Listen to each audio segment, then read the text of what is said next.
अगर आप एक रिएक्ट नेटिव का ऐप बना रहे हो, so will AI be helpful in debugging?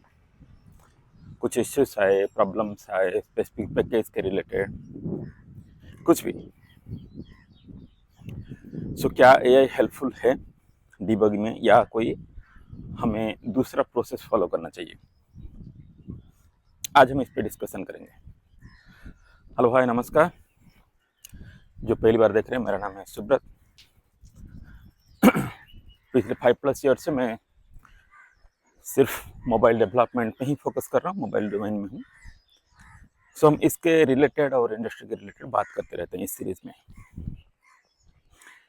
हमने बहुत सारे बातें की है, अगर आप वो देखना चाहते हो तो यूट्यूब का जो प्लेलिस्ट है उसमें हम जाके बाकी चीज़ें भी आप देख सकते हो सकता है आपका भी कोई सवाल हो, उसका जवाब वहाँ पे मिल जाए। अगर फिर भी नहीं मिल रहा है तो आप मुझे पूछ सकते हो। चलिए, तो ये सवाल का जवाब ढूंढने की कोशिश करते हैं। मैं अगर अपना पर्सनल एक्सपीरियंस की बात करूं तो मैंने जितना देखा अभी तक तो एआई उतना एफिशिएंट नहीं है कि जवाब दे सके। इवन इफ जो लेटेस्ट इश्यूज है, जो लेटेस्ट प्रॉब्लम है, जैसे कि अभी एक रिसेंट की बात करें, सो मान लीजिए आपका 0.6, 0.61, 62, 65, 7 के अंदर, 0.7 के अंदर कोई भी आपका रिएक्ट नेटिव का वर्जन है और आपने पूरा प्रोजेक्ट क्लीन करने की कोशिश की, तो नोड मॉड्यूल्स में आपने सब कुछ डिलीट किया, कैच आपने क्लीन किया, एंड्रॉइड ड्राइवर्स का, और फिर दोबारा आपने इंस्टॉल किए पैकेजेस। तो उस टाइप पे जो रिएक्ट नेटिव का ग्रेडल जो है, ग्रेडल प्लगइन, वो लेटेस्ट वाला इंस्टॉल हो जा रहा है। हो सकता है आपका प्रेजेंट आपका जो प्रोजेक्ट है 0.65 पे हो, लेकिन जो ग्रेडल है वो 0.71 का इंस्टॉल हो जा रहा है। तो मिसमैच आ रहा है और it will show you error कि रिएक्ट नेटिव ग्रेडल प्लगइन वो नहीं है। ठीक है, आप इसको इंस्टॉल करो, इस टाइप का एरर आपको दिखेगा और आपने फिर इंस्टॉल किया, वही प्रॉब्लम है, राइट? तो इसका सोल्यूशन क्या है कि आपको एग्जैक्टली वही वर्जन आपको इंस्टॉल करना है, सेम वर्जन जो आपका रिएक्ट नेटिव का है, तो चल जाएगा। सो एक्सप्लिसिटली आपको सेम वर्जन इंस्टॉल करना होगा। ये एआई आपको नहीं बताता है। ये आपको कहाँ से पता चलेगा? अगर आपने दूसरों की इश्यूज देखे, स्टैक ओवरफ्लो, या तो जो पैकेज के रिलेटेड, जैसे ये रिएक्ट नेटिव के रिलेटेड है, तो आप रिएक्ट नेटिव के गिटहब रिपो पे जाओ, उसकी इश्यूज में आप सर्च करो कि क्या इस टाइप का प्रॉब्लम किसी को आया है पहले से। That is more helpful. जैसे कोई भी आप, और मान लीजिए आपका अगर प्रोजेक्ट पुराना है, लेगेसी है, जैसे 0.60 पे है, ठीक है, 0.63 पे है, तो आपका और दिक्कत आएगा। सॉरी, मैं ये जो बात कर रहा था ये 0.76 का है, 0.76 का, 0.76.1 शायद। ठीक है, ये रिसेंट में प्रॉब्लम्स आ रहे हैं, बहुत लोगों ने इसको फेस किया होगा। सो आज के डेट में भी अगर आप डिबग करना चाहो तो ज़्यादा हेल्पफुल है स्टैक ओवरफ्लो और गिटहब के जो इश्यूज, स्पेसिफिक पैकेज के रिलेटेड जो इश्यू सेक्शन है, वो ज़्यादा हेल्पफुल है। तो इन फ्यूचर में भी एआई और डेवलप हो जाए, क्योंकि वो खुद को ट्रेन करता रहता है, तो जब ये सॉल्यूशंस कोई दूसरे डालेंगे तो हो सकता है आगे आपको मिल जाए। But for now it is better to rely on the real persons instead of relying this AI.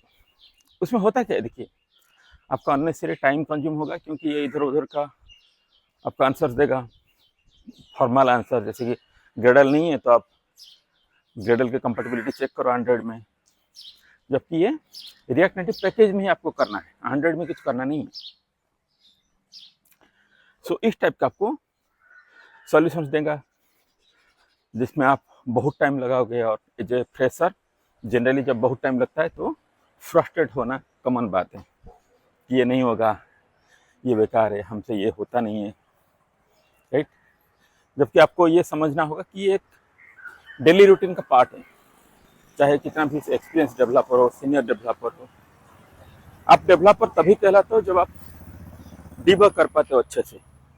कोई इश्यूज आए तो उसको जब आप सॉल्व कर पाते हो, ना कि कुछ लिखने को, कोड लिखने को डेवलपर कहा जाता है। आज के डेट में जब एआई का ज़माना है तो एआई तो इजीली लिख ले रहा है code. Okay, the only challenge you will get when you are trying to add any new feature और if you want to try debug something. आपने कोई प्रोजेक्ट है आपका रेडीमेड प्रोजेक्ट, और आपको बोला गया है कि उसमें कुछ ऐड करना है, कुछ नए फीचर्स डालना है, तो उस टाइम पे आप क्या करोगे? जनरली बच्चे क्या करते हैं, पूरा का पूरा जो फाइल है वो लेके पेस्ट कर देते हैं। इसमें मैं आपको एग्जांपल बताऊंगा। 3 स्क्रीन का प्रोजेक्ट था, कोई बड़ा नहीं है, लेकिन उसमें 2 स्क्रीन नेस्टेड है, एक स्क्रीन के अंदर 2 कंपोनेंट्स नेस्टेड है। ठीक है, तो अब जब तीसरा कंपोनेंट डाला जा रहा है, उसकी अलाइनमेंट सही करनी थी, लेकिन ये ट्राई किया गया ये देखने के लिए कि ChatGPT कितना कर पा रहा है, लेकिन कोई भी एआई टूल ऐसा नहीं था जो इसको प्रॉपरली अलाइन कर सके। वो इधर उधर ही कर रहा था, यहाँ पे फ्लेक्स लगा दो, वहाँ पे 100% कर दो, ये कर दो, वो कर दो, 10 बार पूछा गया। जबकि आप अगर एक अच्छे डेवलपर हो, आपने अच्छे से पढ़ी है अलाइनमेंट क्या है क्या नहीं, तो आपको मैक्सिमम आधा घंटा लगेगा उसको पहचानने में, उसको जानने में। जब आप दोनों कंपोनेंट के जो भी प्रीवियस अलाइनमेंट्स लिखे गए स्टाइल्स अगर आप वो पढ़ोगे, तो भले ही एआई का आप यूज करो, दैट्स फाइन, बट आपको पता होनी चाहिए कि आप क्या कर रहे हो। You should know about that, और जब पता होगा तभी आप डिबग कर पाओगे। सो क्विकली देखिए, आपको पता है कि टाइपिंग में टाइम लगता है, आपको इमीडिएटली कुछ चाहिए, तो आप ये बोलो कि भाई ये टाइप करके दो, सो टाइप करके दे देगा, लेकिन आपको डिटेल में बताना पड़ेगा कि आप क्या करना चाहते हो। यहाँ पे मेरा बटन है, वहाँ पे ये है, ठीक है। सो एक जनरली वो दे देता है, बाकी उसको आगे चल के आपको खुद सेट करना होता है, थोड़ा फिनिशिंग तो आपको देना ही होगा। सो अभी तक एआई उतना नहीं बना है, आगे डोंट नो। जैसे कि ये लोग दावा कर रहे हैं कि 2026 तक ये मिड लेवल इंजीनियर का काम करेगा, ठीक है।